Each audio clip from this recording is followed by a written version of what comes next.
it was going to the next grandchild that got married. And I think Jacob is going to pick that one up unless there's one more to go, and they were teasing him today. Shannon might just pull a quickie on him. And all the pillows are all the grandchildren and the great-grandchildren on them. If you were getting married, everybody got those pillowcases with pansies on them. And also she'd make baby quilts or little dresses or outfits. And Erin DeMerchant, Isabella, got the last dress she ever made. Her quilt frames were always up, or most always up, and she spent many months quilting, and I know she still did some when she came here, and Doris, she loved when you came over to visit and help quilt. Mom was a very simple person, but creative when they didn't have very much. When they moved to Toronto, they couldn't afford a lawnmower, so she was out with the scissors cutting the grass. She had lots of patience, and hurrying was not in her temperament. Quite opposite her daughter. And to her last days, she was very witty. She always came back with a quick answer, and it usually made you laugh. One of the last times she was at the hospital, she had her eyes shut, and she really wasn't too alert, but the doctor came in and introduced himself, and she opened her eyes, and she looked at him and said, "You certainly don't look like a doctor." It was a special privilege for the four of us to be part of Mom's caregiving team in varying degrees in the last year or two. We got to see her heart in another level. The character trait that stood out and shone the last few days was her thankfulness. Everything we did, she acknowledged with, "Thank you very much." And for those that were caregivers in the home or the caregivers at the nursing home that she spent, we all remember that. She even, when they got their anniversary things from the Prime Minister and the Queen when they were married 60 years, she wanted to send thank you letters to the Queen and the Prime Minister for sending those out. So I think it's fitting right now to just say to all of you that helped and that brought food and that did everything in the last number of years, thank you very much from Mom. Okay, just a little humorous note. A lot of you might notice, a lot of us are wearing hair bows, or in Pauline's case, little wobbles with ponytails. That is definitely something we all remember Mom by. And so last night they got all Mom's hair bows out, and you'll see all the grandchildren, great-grandchildren, everybody have some of Mom's hair bows in. Or teddy bears on some of them too, and the girls are going to say something. So right now, I just want to get Debbie. She's the oldest granddaughter, or the oldest grandchild, and she's going to share something on behalf of the 19 grandchildren, the 22 great-grandchildren, and the 2 great-great-grandchildren.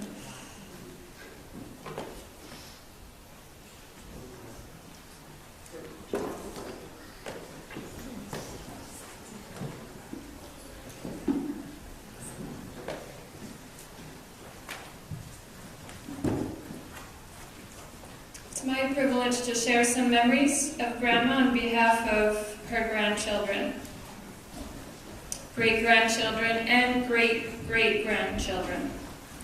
Both Grandma and Grandpa have played a very important role in all of our lives, even though we have been spread across the continents: France, Norway, Bolivia, Nepal, Philippines, and all over North America.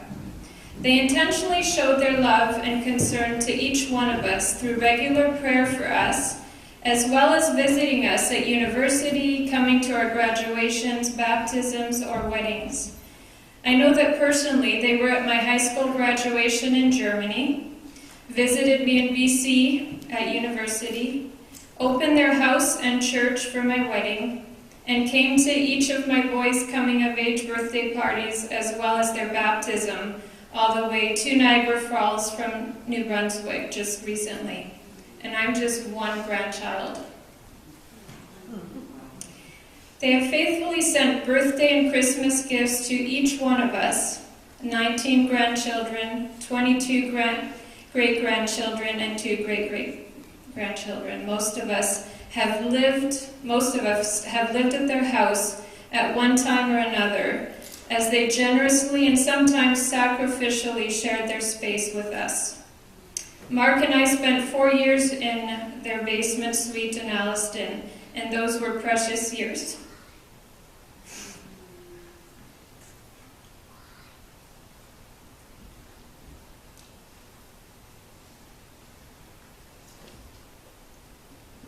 Grandma and Grandpa have extended unconditional love and acceptance to all the in-laws as well, marrying into their family. I know my husband, for one, has been greatly blessed.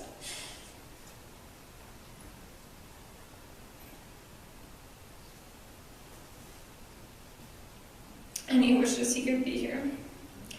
Grandma has always actively been involved with each one of her grandkids. Some of my first memories of her were when we stayed at their farmhouse while my mom was pregnant with my brother Steve. I remember her trying to put me down for an afternoon nap. I think I was around 3 years old, and she would lie down with me with a wooden spoon. I wasn't going to say that, but I can't say I remember liking to have a nap, thus the wooden spoon. But I do remember liking that Grandma took the time to lie down with me and share special stories with me. After raising 2 boys of my own, looking back, she probably needed the nap more than I did. Another memory we will all treasure is having a cup of tea with Grandma and chatting about all sorts of things. Mainly, she would give us updates about all her family spread around the world. She would always have some ginger snaps or cookies available for the occasion. I remember that Grandma was quite particular about her tea water boiling a few minutes and the tea being hot. She always loved her kettle, which would whistle really, really loud, enough to wake all the neighbors, and I know because I was a neighbor. I don't know if you guys heard it, but you had to run from upstairs to get it off the... Anyway, so high up on the list of activities enjoyed with Grandma was teaching us girls how to knit, sew, mend, or quilt, and with all of us, working on puzzles, playing a good lively game of sorry, rummy cube, or Mexican train dominoes. Grandma had her very own brand of humor and kept us laughing till the very end. She always loved watching an episode of The Little House on the Prairie or Anne of Green Gables. She truly was a kindred spirit to us grandkids. One thing all of us know about Grandma is that you could not get away with anything. She had a sharp eye for detail. You couldn't move something, fix something, or try to hide something from her. She always kept a close eye on our comings and goings. As my dad said, I remember one day her asking me if I had been late for work the day before when I was waitressing at Nottawasaga Inn. I asked her why she would think that since they weren't even around when I left. She said, there were skid marks going out of the driveway. She could have been a detective. But above all, one very special memory from all of us of Grandma is that we all witnessed Grandma and Grandpa kissing after they blessed their food. No table was too wide to keep them from this special peck. Grandma never missed the opportunity for a kiss from Grandpa right until her last day. She truly loved him greatly. But above all these memories, what we have appreciated the most about Grandma is just her being with us when she was with us, doing life together and loving us where we were at. This is true not just for her grandchildren, but for many extended others who came into their life and are now considered part of our extended family. She taught us many life skills, but most of all, she loved us. And now, remembering how Grandma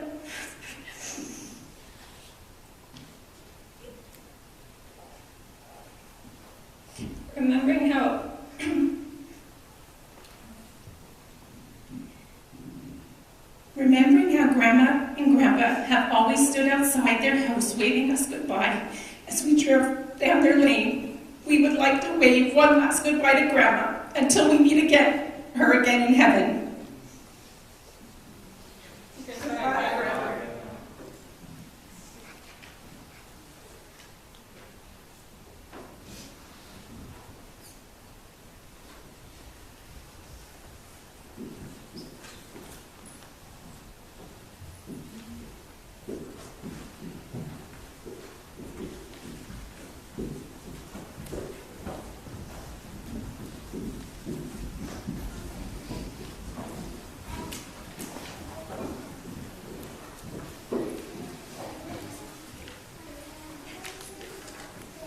Thank you very much, Terry, Joyce, Debbie, Tamara, for coming alongside, for all of you. It doesn't take much to see that she was just a wonderful person who cared very much. We want to give you this opportunity. Anybody who's sitting here who would like to say something, to come up over to the mic. While you're thinking about what you would like to say, while you're getting up out of your seat, and while you're coming over to this microphone, I'd like to share just a little story to maybe stimulate anyone who might want to get up and share. As it was mentioned, Mom was a hostess, loved to cook, and there was always somebody at the table. And quite often, having lived just upstairs, we were part of that. And on more than one occasion, I can remember sitting at the table just before praying for the meal, or possibly just after the prayer had been said. And of course, being raised, living on a beef farm, she would say more than one time, "Oh dear, poor Bertha." She had names for the cows, and we were there sitting looking at our plates and having to eat Bertha. I remember that. And, so she was truly, as was mentioned, had a sense of humor. And said what was on her mind, and just dearly loved everyone that entered into her home. So please, somebody, if you would like to come up and say something, this is your opportunity to share a little bit. Yes, just that mic over there. Grab hold of that. I actually just got a message from my dad.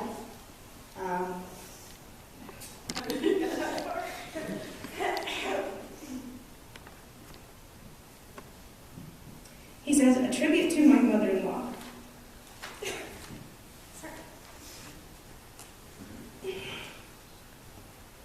From the very beginning, when I first visited Ruth's home during our college years, I was totally accepted. Mom made me feel right at home. In fact, I honestly don't remember ever going through an awkward transition from being stranger to being son-in-law. The total picture of Mom was someone who lived her Christianity, who loved her husband, children, and their spouses, and their grandchildren. She is the amazing woman.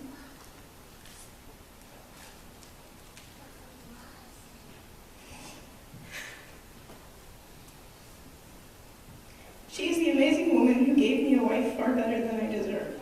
I know she's with Jesus, who she loved and served all of her life. I'm grateful for everything she did. She truly left the world better than she found it.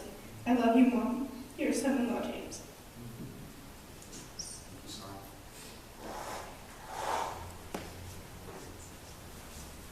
Anyone else?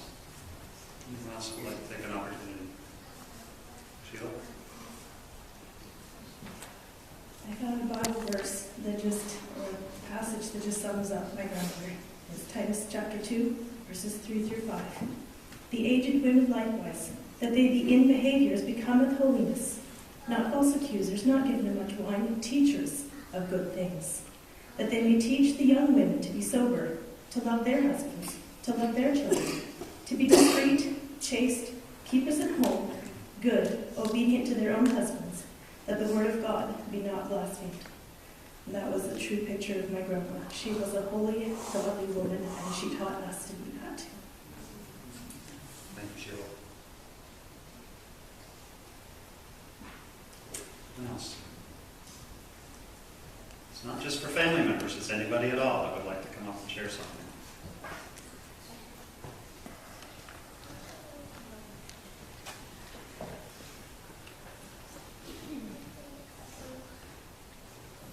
I feel that somebody needs to speak on behalf of the church tonight, because I remember when Paul and Mildred came. I remember probably the first Sunday or second Sunday, I'm not exactly sure, but they just came here to Coldstream, and immediately they became family.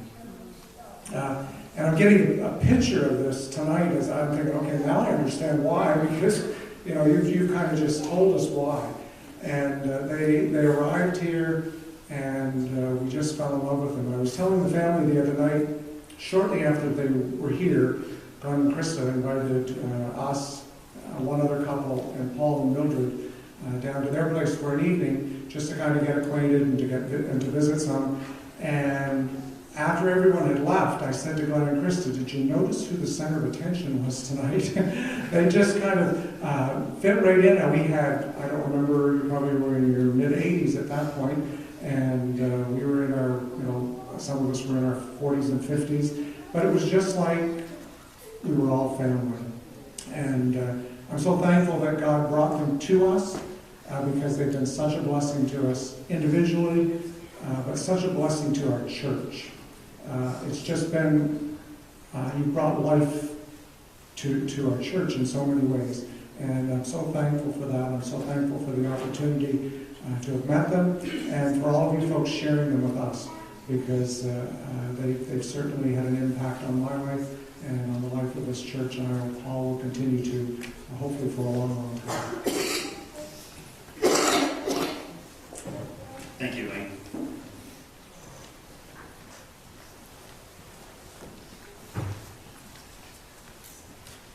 I have a lot to say. I don't have a lot of time.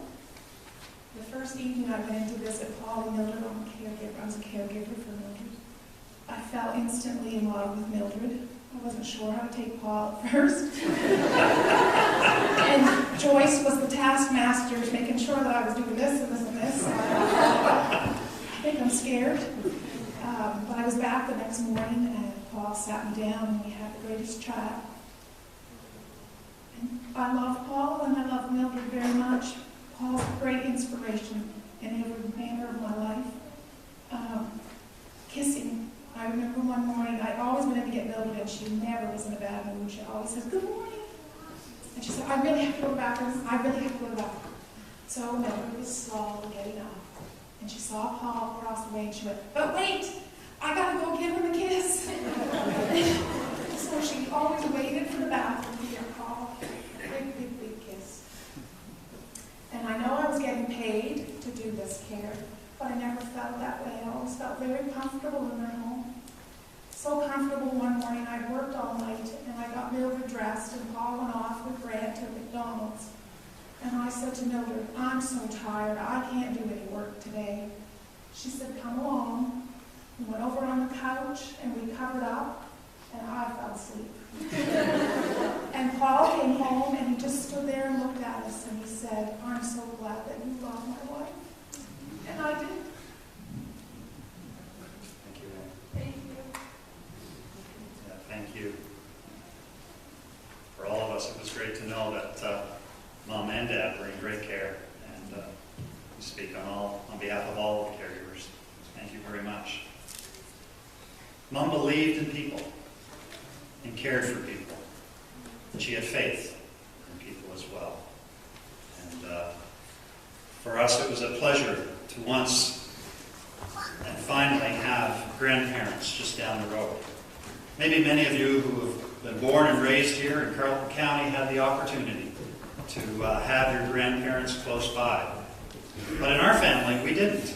And yes, they would travel great lengths to come and see us. But when they decided to come and live on Swim Road, it was a thrill.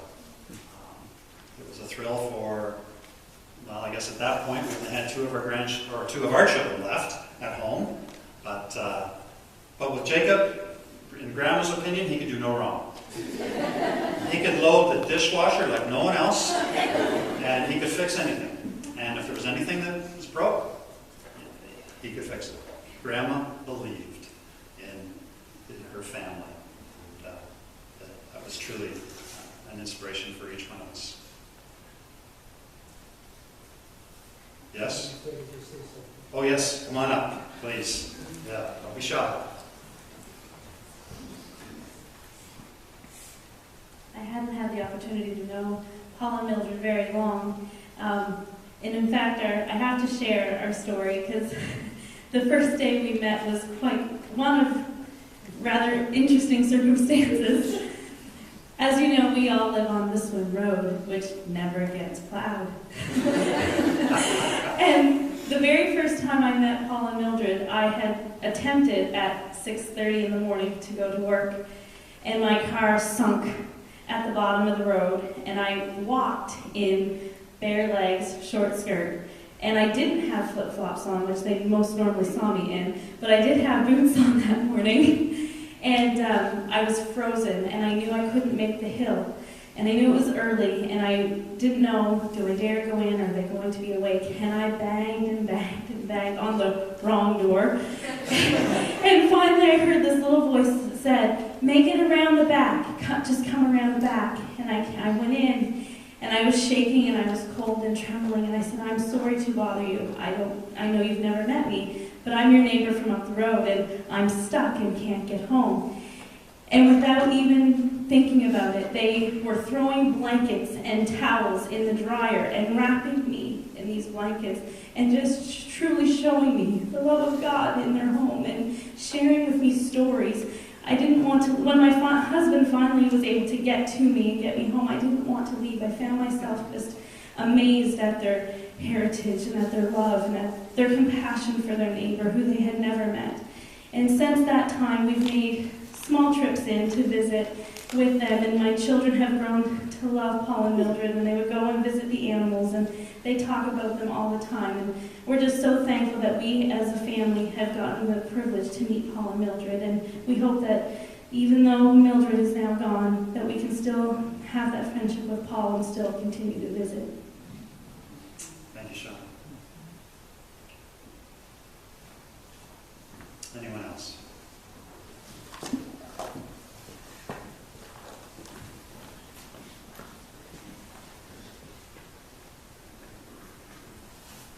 Well, I'm very thankful that I've gotten to know this wonderful family.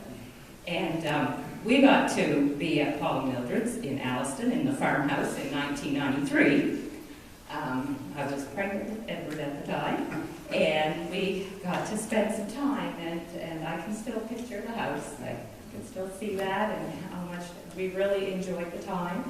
And getting to know many of the family quite well. Joyce is just like her mom. She looked after my two girls while I was in the hospital, having the third. And she did crafts with them, which we still have, and I've divided them up and given them to them. And we just have so many memories with the family. And I guess we met first, Jamie and Pauline, when they came here. I remember Tabitha, I think, was 6 months old. And we've shared a lot of memories with them, and just was excited when Paul and Mildred moved here, and I got to actually be their housekeeper for a little while, and really enjoyed that time, and really loved them. Thanks, Barb.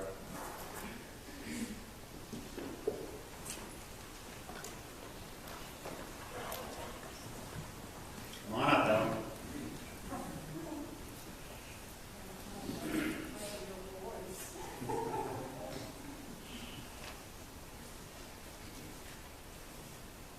Well, you all might have been invited in and so on, but I can tell you that I got the best seat in the town when we crashed their party. They were having an anniversary party, and Maria was talking about it, and I thought, oh, everybody's coming, and I'm not ready. So we got ready, and we come, and they put us in the best seat in the house, and welcomed us just like they welcomed all of you. Paul and Mildred had come to our house and visited and had a few meals with us and so on. But she always liked to be doing something with her hands. And one day I had a tablecloth, an old tablecloth that was all ratty, you know. And she was doing something with it, and she had to mend that cloth. And so I got out the needle and thread, and she worked at that tablecloth to fix it up and make it better. So we've just had good times with them. They're special to us. And they've given us a wonderful our daughter-in-law, and we enjoy her too. Thank you, Ellen.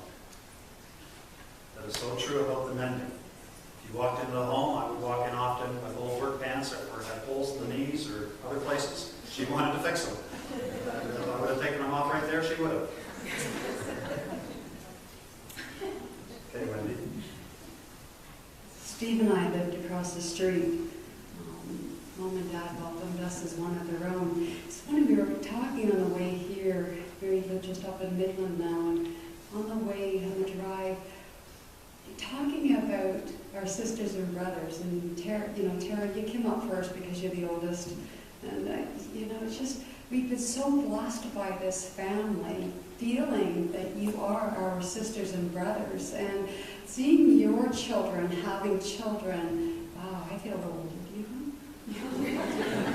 I don't cry until I see Pauline. I don't know why it is with her, but she triggered me a lot today, seeing her with the pigtails. You remind me of Mom. I remember the first time when we moved into Alliston. We lived in the log house across the street, and I remember seeing Mom